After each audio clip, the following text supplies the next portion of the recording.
Assalamualaikum warahmatullahi wabarakatuh. Alhamdulillahirabbil alamin wassalatu wassalamu ala asrofil anbiya'i wal mursalin wa ala alihi wa ashabihi ajmain. Allahumma shalli ala Muhammad wa ala ali Muhammad.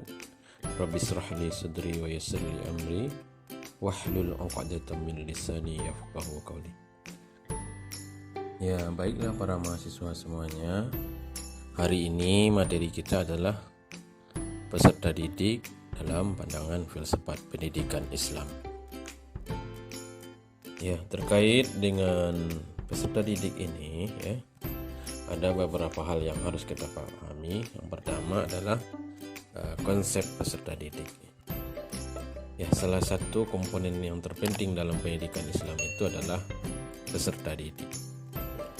Peserta didik dalam Undang-Undang Nomor 20 Tahun 2003 disebutkan bahwa peserta didik itu adalah semua orang atau anggota masyarakat yang berusaha mengembangkan potensi diri melalui proses pembelajaran yang tersedia pada jalur, jenjang, dan jenis pendidikan tertentu. Nah, dalam perspektif pendidikan Islam, peserta didik itu merupakan subjek dan objek.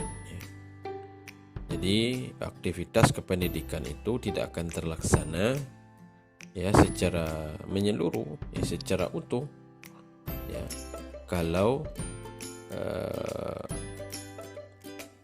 peserta didik tidak ada di dalamnya. Nah, jadi pengertian yang utuh tentang konsep peserta didik itu merupakan salah satu faktor yang perlu diketahui dan perlu dipahami oleh seluruh pihak, ya, terutama pendidik yang terlibat langsung dalam proses pendidikan. Ya, dalam paradigma pendidikan Islam itu peserta didik itu adalah orang yang belum dewasa, ya, belum dewasa dan memiliki sejumlah potensi, kemampuan yang perlu dikembangkan. Ya. Jadi di sini peserta didik itu adalah merupakan makhluk Allah yang memiliki fitrah jasmani dan rohani yang belum mencapai taraf kematangan, baik dalam bentuk ukuran maupun dalam perimbangan pada bagian-bagian yang lain. Sementara dari segi rohani, ia memiliki bakat, memiliki kehendak, memiliki perasaan, memiliki pikiran yang dinamis dan sangat perlu untuk dikembangkan. Jadi melalui paradigma ini dapat dijelaskan bahwa peserta didik itu adalah subjek dan objek pendidikan yang memerlukan bimbingan dari orang lain. Ya. Jadi bimbingan di sini maksudnya dari pendidik, ya. Jadi untuk membantu, mengarahkan, mengembangkan seluruh potensi yang dimilikinya dan membimbingnya menuju kedewasaan. Jadi potensi suatu kemampuan yang dimiliki tidak akan tumbuh berkembang secara optimal, secara menyeluruh kalau tidak ada bimbingan dan arahan dari para pendidik. Maka kita sebagai pendidik, ya, pemahaman yang lebih konkret terhadap peserta didik itu sangat perlu dipahami dan sangat perlu diketahui oleh setiap pendidik. Ini hal ini beralasan karena pemahaman tersebut akan membantu kita sebagai pendidik, ya, dalam melaksanakan tugas dan fungsi kita, ya, dalam berbagai aktivitas kependidikan. Maka untuk itu perlu dijelaskan terlebih dahulu hakikat dari peserta didik itu, ya, dan bagaimana, ya, implikasinya terhadap pendidikan. Di antaranya yang pertama adalah peserta didik itu bukan miniatur orang dewasa, akan tetapi mereka memiliki dunianya sendiri. Jadi hal ini perlu dipahami oleh seorang pendidik agar perlakuan terhadap peserta didik dalam proses pendidikan tidak disamakan dengan pendidikan orang dewasa, baik dalam aspek metode, materi, maupun sumber yang digunakan dan lain sebagainya. Ya. Selanjutnya, peserta didik itu adalah manusia yang memiliki diferensiasi periodisasi perkembangan dan pertumbuhan. Jadi pemahaman terhadap perbedaan atau diferensiasi dari peserta didik itu perlu dipahami oleh seorang pendidik ya, agar disesuaikan dengan tingkat pertumbuhan dan perkembangan ya yang dilalui oleh peserta didik ya. Jadi karena beralasan ya kemampuan peserta didik itu ditentukan oleh faktor usia dan periode perkembangan atau pertumbuhan potensi yang dimilikinya. Berikutnya adalah peserta didik itu adalah manusia yang memiliki kebutuhan, baik yang terkait dengan kebutuhan jasmani maupun kebutuhan rohani. Jadi di antara kebutuhan itu adalah kebutuhan biologis, kasih sayang, rasa aman, harga diri, realisasi diri, dan sebagainya. Jadi kesemuanya itu perlu dipahami oleh seorang pendidik agar tugas-tugas kependidikan itu dapat berjalan secara baik dan benar. Selanjutnya, peserta didik itu adalah makhluk yang memiliki perbedaan individual. Jadi perbedaan individual itu maksudnya diferensiasi individual ya, baik yang disebutkan oleh faktor pembawaan maupun lingkungan di mana ia berada. Jadi pemahaman terhadap diferensiasi individual ini itu perlu dipahami oleh seorang pendidik karena menyangkut bagaimana pendekatan yang akan dilakukan seorang pendidik ya, dalam menghadapi bermacam ragam dan perbedaan dari peserta didik itu ya, tanpa harus mengorbankan kepentingan salah satu pihak atau kelompok. Ya, selanjutnya peserta didik itu adalah resultan dari dua unsur yang utama, jasmani dan rohani. Jadi unsur jasmani memiliki daya fisik yang menghendaki latihan dan pembiasaan yang dilakukan melalui proses pendidikan, sementara unsur rohani memiliki dua daya, itu daya akal dan daya rasa.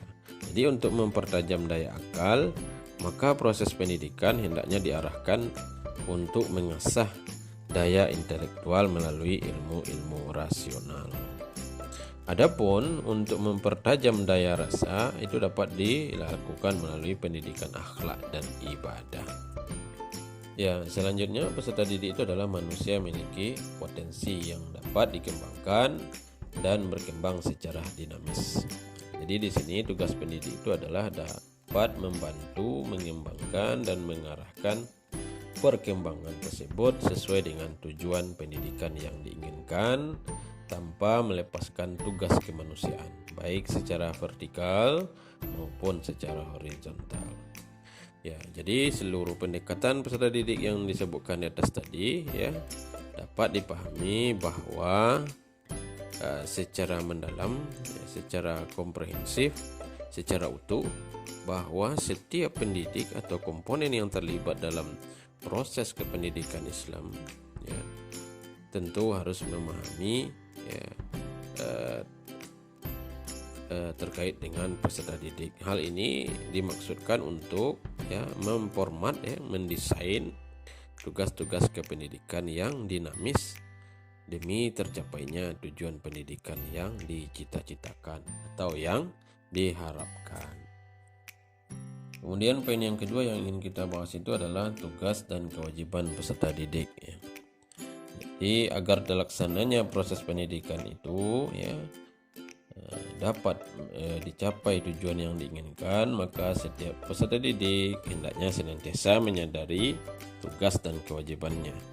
Jadi di antara tugas dan kewajiban peserta didik itu yang pertama adalah peserta didik itu hendaknya senantiasa membersihkan hatinya sebelum menuntut ilmu. Kemudian tujuan belajarnya hendak ditujukan untuk menghiasi ruh dengan berbagai sifat keutamaan. Kemudian memiliki kemauan yang kuat untuk mencari dan menuntut ilmu di berbagai tempat. Setiap peserta didik juga wajib menghormati pendidiknya, ya, menghargai gurunya, itu kan. Kemudian peserta didik juga hendaknya belajar secara sungguh-sungguh dan tabah dalam belajar. Kemudian jangan melakukan sesuatu aktivitas belajar kecuali hanya izin dari pendidik. Kemudian bergaul dengan baik terhadap guru-gurunya, kemudian menghargai ilmu dan bertekad untuk terus menuntut ilmu sampai akhir hayat. Jadi kesemuanya itu perlu disadari oleh setiap peserta didik ya, everyone ya.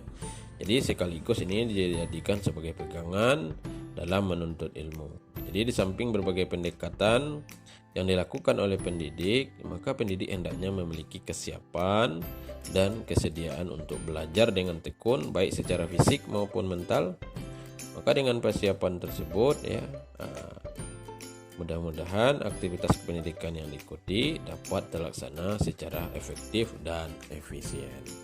Ya, selanjutnya yang menjadi poin kita adalah sifat-sifat ideal peserta didik.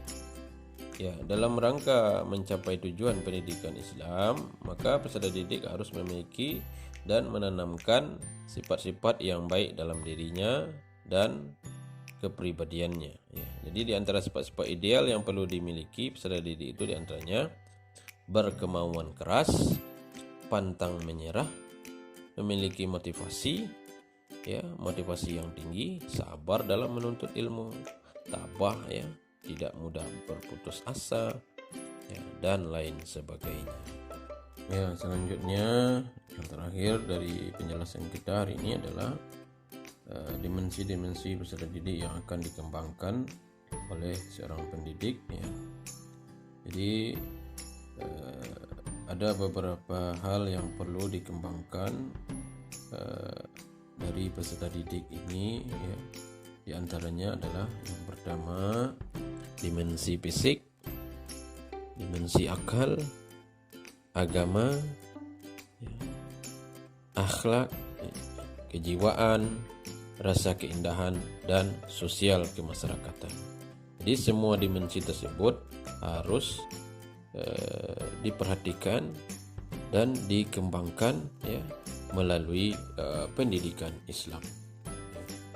Jadi melalui sistem pendidikan Islam ini diharapkan semua potensi, semua dimensi tersebut dikembangkan sehingga diharapkan dapat membentuk peserta didik yang beriman, memiliki pribadi utama dan seimbang dalam keseluruhan dimensi kehidupan peserta didik.